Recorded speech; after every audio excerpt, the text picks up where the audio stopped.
So I feel like whenever I talk about climbing in Overwatch competitive, a lot of people think about getting very good mechanically and just getting better aim, getting better ultimate usage, getting more ult damage out, just kind of pulling off all the stops like that. And while those things will help you get better, and while those things will in the long run help you climb, I feel like a lot of players kind of forget some of the basic mistakes that they're committing every single season. And today I want to talk about 5 of those big mistakes that I've personally done myself in past seasons, but especially mistakes that I see happen a lot while playing on my Smurf, or mainly just looking at lower ELO competitive games. With that all said, let's get started right here. So the first thing I'm going to talk about is something that I've honestly seen almost every single game I get into a game on my Smurf, or look at my friends' accounts that are around gold, and that is that everybody around these ranks doesn't seem to really have a main, and doesn't try to play more towards one character than others. Now, what I'm talking about here is not one-tricking a hero. I'm not saying that you have to go out and pick Genji and only play Genji every single game. What I'm saying is that when you're in these ranks, or really in any rank, and you want to learn how to rank up, you should pick one hero that you want to learn the most that season. Maybe Sombra because she's getting the big rework coming up soon. Maybe anybody else, I don't really know. Anybody that you just like a lot. And then every single game, you should try to lock them in, see if it fits the team comp. If it does, you continue playing them, try to win that game, and if it doesn't, then you can switch to other heroes. Honestly, I think if you have a equal distribution of time between all your top played heroes in competitive, you're doing something a little bit wrong, because you aren't putting in time trying to learn a character, and you aren't really getting the benefit of mainly trying to learn one character and trying to play your best character and trying to improve on one character.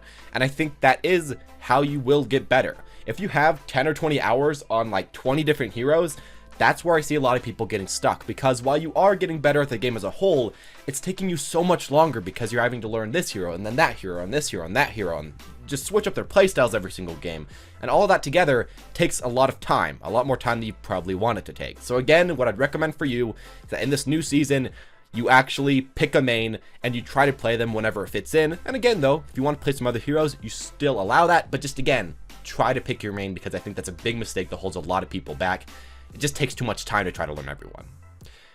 Now, the second thing I want to talk about is team comps. And I think honestly, you guys in these ranks are focusing far too much on your team comp. And I think that you're giving up too early based off of your team comp. While I think team comps are important, and if you can get a team comp that's better than the opponents, you can all be worse players and still win. I don't think it's absolutely necessary to have the best team comp every single game, and I don't think you should give up because you have a bad team comp, or even start flaming your teammates and start ruining your morale. None of that's really going to help you. I think team comps, again, are important, and if you can fill and fit a good team comp and fit, just as a better character for your team comp, that's nice, you should try to do that. But as you see in top 500 and Grandmaster games, a lot of the times these players aren't exactly filling to fit the best team comp. A lot of the times they're just playing their best hero, trying to play with everyone else around them, and since they're good enough, they can usually figure out how to make it work. And if you can get decently enough, time and effort on your main, you can probably do that in a lot of cases as well. Just don't focus too much on your team comp. That's a tip I'm going to give you, because while again, it is important, team comp should not be a thing that makes or breaks the game for you. The actual gameplay of the players should be the thing that does that.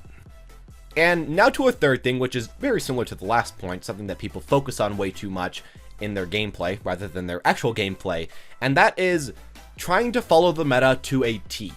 And I'm going to say that this is something that you should not try to do, and honestly it's something that I've fallen into time after time. I always try to go away from it. I do it in every single game, and it hurts me a lot.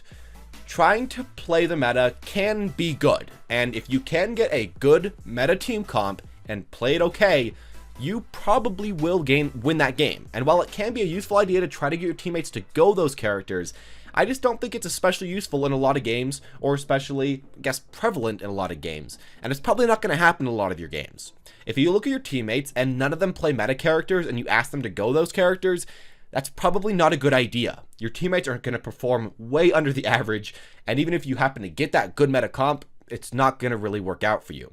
As well for yourself, if you're always focusing on the meta way too much, you're not going to become good at any characters really ever. And that's a problem I guess I've always had. When you switch to character to character to character every 3 months or so, of course you're not going to be that amazing as them. When you look at the best players in the game, they've been playing relatively the same character for, a whole year or at least half a year. or something like that. And honestly, you've seen that they've had a lot of time and a lot of experience, meta after meta.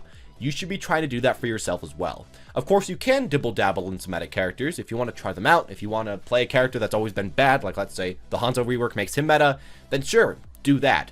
But don't focus on it so much that it becomes the game for you. And especially if you hate the meta, don't follow it. For myself, I don't really like playing flankers depending on what meta it is. I mean, sometimes I really like it, sometimes I don't, but I shouldn't have to follow the meta every single time. And especially I think some people just think that since there's a Junkrat as a good character right now, you gotta play Junkrat every single game as DPS, otherwise you're throwing. That's not often how it actually works. And if you don't like to play the meta characters, and if even you like to play just the opposite of the meta characters, that's completely fine. Just don't get way too stuck up on this idea, because while meta again is useful, while meta characters are generally stronger, just because you have a meta team comp doesn't mean you're gonna win that game. And now to the fourth thing, which is something that I honestly have heard people complain about whenever I talk about it every single time in any of these tip videos. And that is that you should try to shot call every single game. And I think a lot of people in these ranks shot call little to zero. And it's something that you do have to start to do. Now, another first thing you're going to say and type up is that nobody ever joins team chat in these games. And nobody ever listens to me. And nobody ever talks in chat. But honestly, I'm going to say to you guys right now, that doesn't matter. Because sometimes one person might join. And if you're even shot calling just with one person who's not talking back, that's good enough. And that's better than talking to nobody.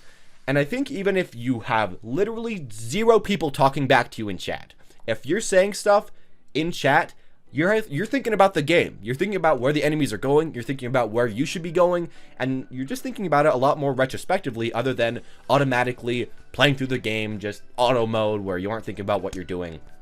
And I think in essentially every single case, that's better. And you should try to practice that as much as you can, even again, if nobody's there. I know that it can be kind of awkward, kind of hard, and some people just simply put don't like shot calling or don't like talking in chat. And I guess if you really hate it, you don't have to do it. But again, I'd honestly recommend it, because that's one of the things that I think is the most important things at this rank. If you have communication and the enemy team doesn't, you're probably going to win that game, because everybody is pretty similar in skill, but a lot of people just make bad positioning. A lot of people just make bad choices.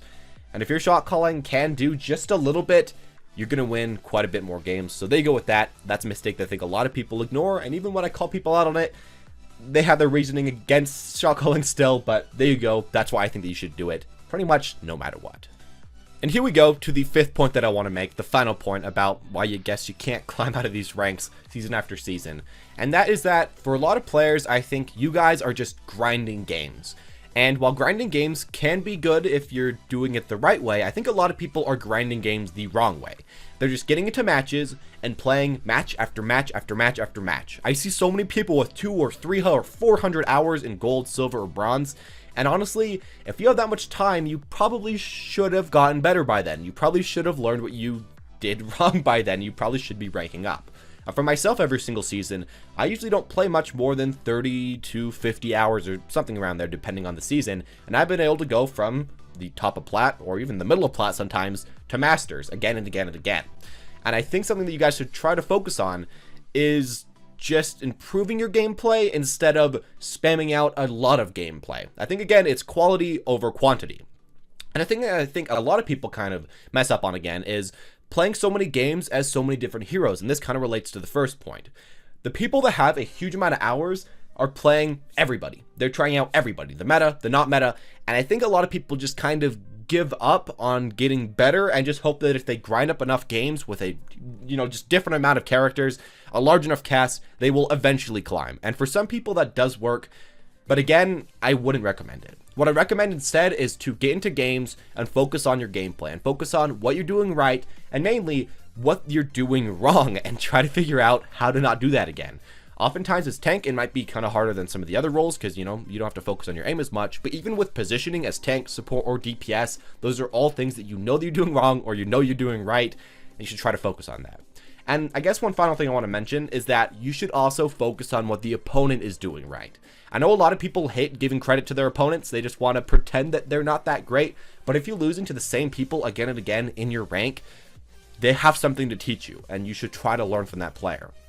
And I guess if you put all that together, stop grinding as much, start playing your mains, and start focusing on what you're doing good, what the opponents are doing good, and what you're doing bad at, I think then you could actually start climbing. And while it will still take a decent chunk of time to get better and to climb, I think it shouldn't take as long as it seems like a lot of players in this rank have put in. But anyways, as always, guys, that's all I'm going to say about this today. About 5 mistakes that I think a lot of you guys are doing that's stopping you from climbing out of lower ELOs. And maybe someday in the future, I could do 5 mistakes that are just holding you down from climbing out of upper ELOs. But currently, I've been stuck in some upper ELOs. I've been stuck in Masters. So I guess there are some problems that all of us can focus on and all of us can try to get better at. So I'm not trying to talk down to anybody. I think really everybody does have a lot of stuff to improve on, especially me. Anyways, as always, guys, thank you all for watching. Hope you enjoyed. If you did, make sure to leave a like, comment down below what you personally believe like you are not doing correctly in your games. And if you enjoyed it, guys, as always, press the subscribe button or that notification button. Anyways, as always, guys, thank you all for watching and have a wonderful day.